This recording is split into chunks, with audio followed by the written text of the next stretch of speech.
you do. It judges your choices, replays your embarrassing moment, and sometimes tells you're not good enough. But here's what the most people don't know, that voice is not just a background noise, it's actively shaping your brain, your performance, your life. Today, we are going to break down what self talk actually is, what the science says about it, the most importantly, how to use it to your adventures, your advantages. Stay with me because by the end of this video, you will understand your inner voice in the way most people never do. Self talk is simply the internal dialogue you have with yourself. Psychologically defined, it's as the stream of conscious thought of you experiences throughout the day. The running commentary your mind keeps up from the moment you wake up to the moment you fall asleep. And we do it consistently. Research from the University of the Michigan estimates we say roughly 300 to 1000 words per minute to ourselves, far more than we ever speak out loud. That means in a single day you just you're generating thousands upon thousands of internal statement about yourself, your world, and what you are capable of. Now here's the important part. Self-talk falls into two broad categories. Positive self-talk, things like I can handle this, or I have done hard things before, or this is challenge, not a threat.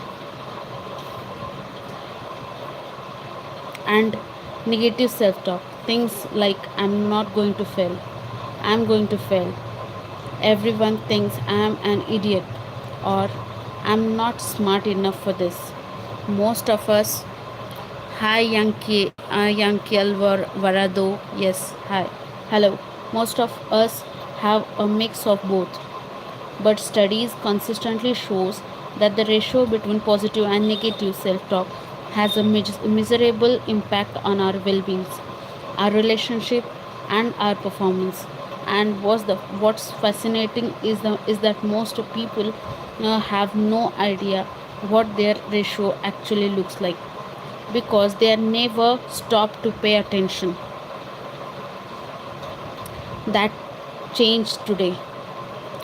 Before we get into how to change your self talk, it helps to understand where it came from in the first place. Your inner voice didn't appear out of nowhere, it was built piece by piece through your life experiences.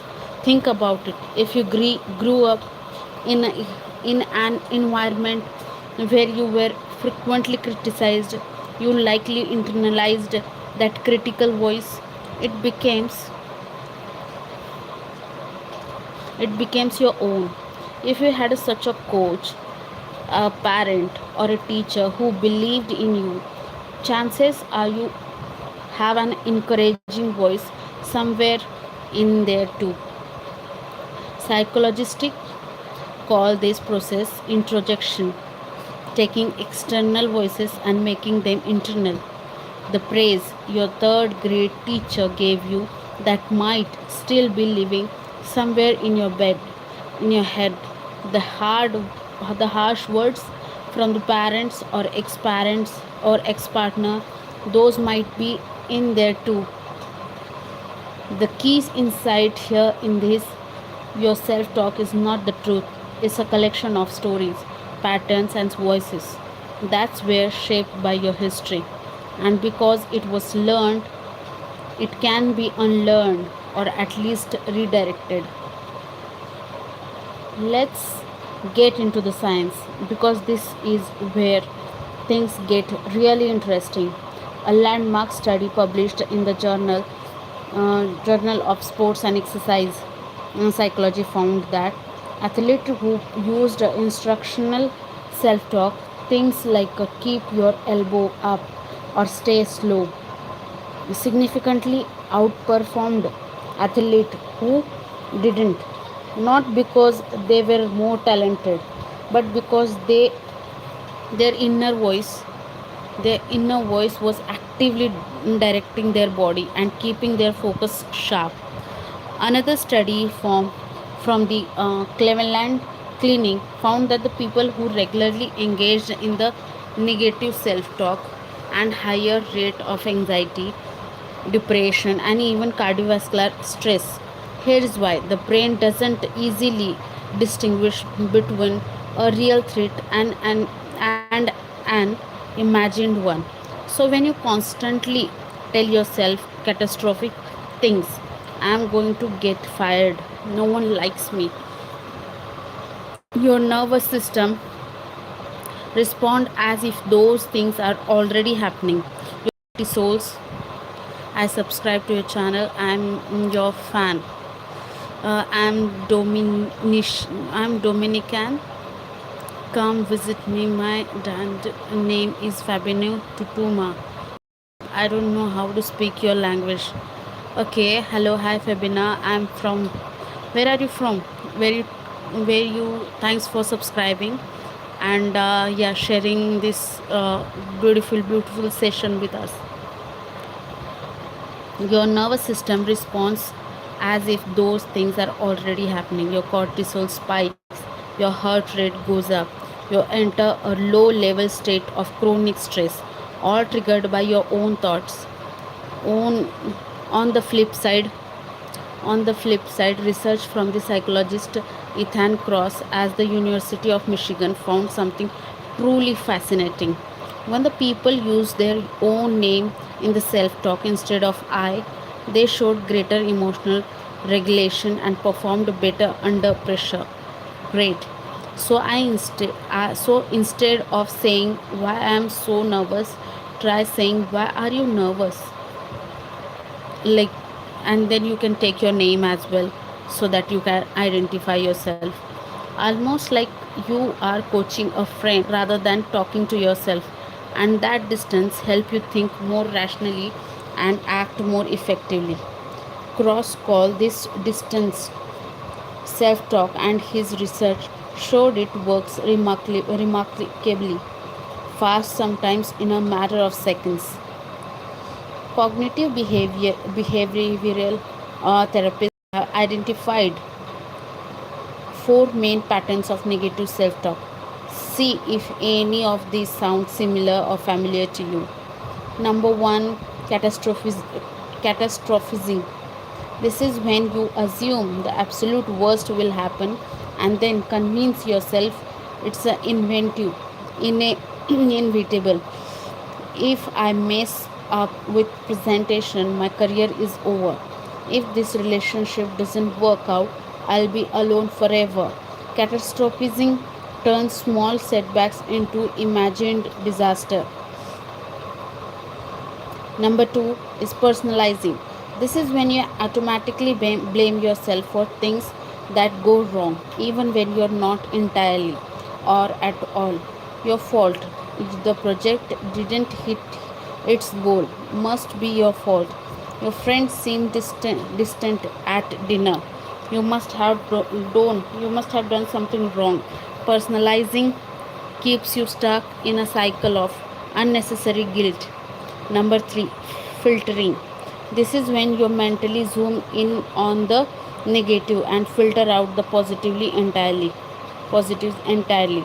You give up, like you give a presentation and 19 people say it was great, but one person looked bored, and that's all you can think about. Your you run a race and achieve a personal best, but you focus on the 2 miles where your pace dropped. Number fourth is polarizing, black and white thinking. Either it was a perfect or it was a complete failure. Either you are a succeeding or you are a disaster. There is no middle ground, no nuance, no credit for the efforts or progress. Most people fall into at least one.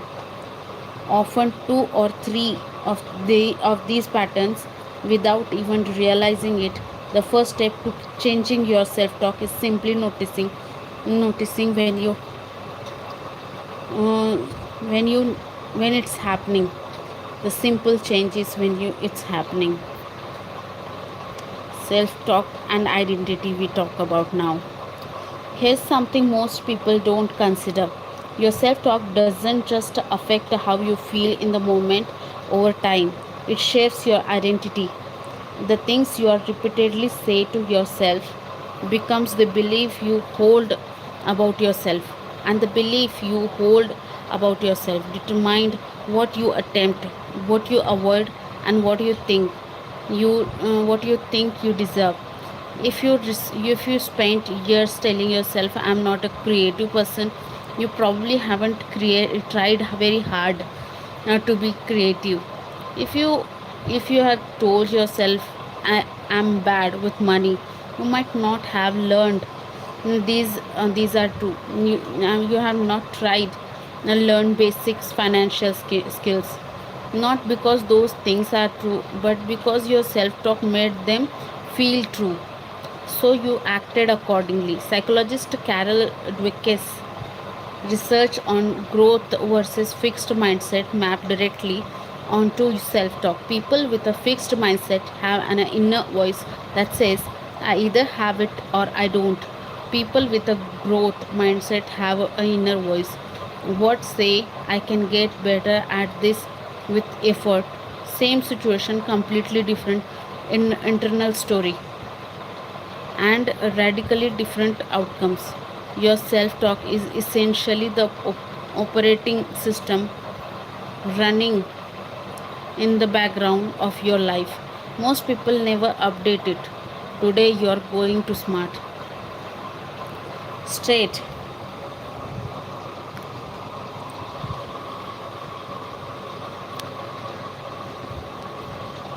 Alright, let's get practical. Here's the six evidence backed strategies for shifting your inner dialogues. Strategy 1, awareness journaling. That for 1 week, write down the negative self talk you notice throughout the day.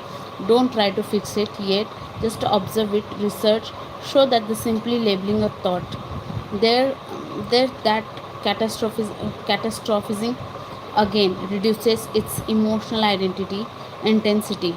You can't change what you can't see. Use your own name when coaching yourself through tough moments. Come on, says take your name, whatever your name you have. You have prepared for this. You have done hard things before. You have got this. It sounds strange at first. Do it anyway. The research on this is solid. Third strategy would be reframe, don't just replace. Slapping a positive affirmation over a negative thought rarely works if your brain doesn't believe it. I'm amazing rings hollow when you are in the middle of the crisis. Instead try reframing. I'm nervous, which means I care about this. That's actually useful energy, or this is hard, and hard things are where growth happens. Reframing acknowledge reality while shifting your interpretation of it. Fourth strategy would be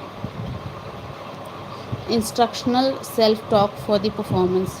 When you're doing a task that requires focus, a workout, a presentation, difficult conversation, use specific directive self talk, breaks the task into steps, and coach yourself through each one. This narrows your attention and keeps the inner critic from the keep creeping in. Fifth strategy would be the would I say this to a friend test.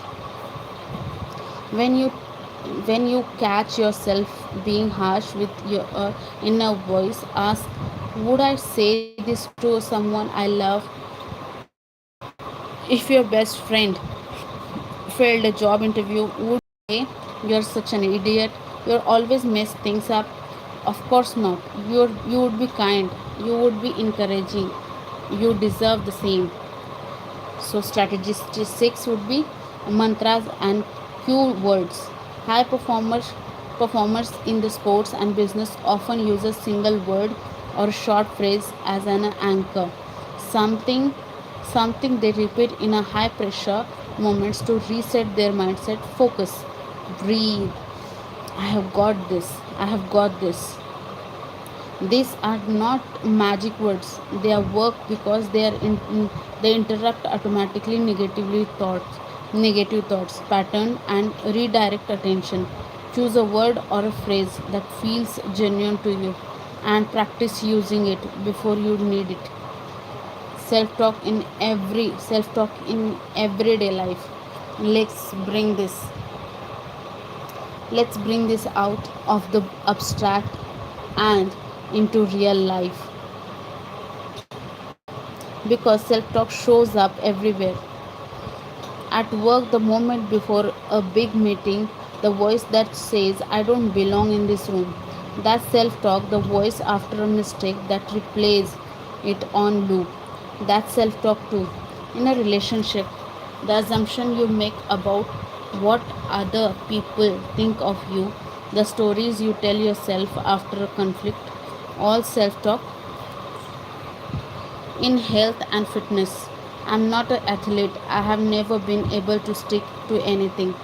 These are not facts, they are story, and they directly influences whether you lace up your shoes or stay on the couch. Even a small daily moments deciding whether to speak or try something new or let yourself rest. Your inner voice is there pushing or pulling you in a direction. The goal is not to silence that voice. The goal is to make sure it's working for you, not against you.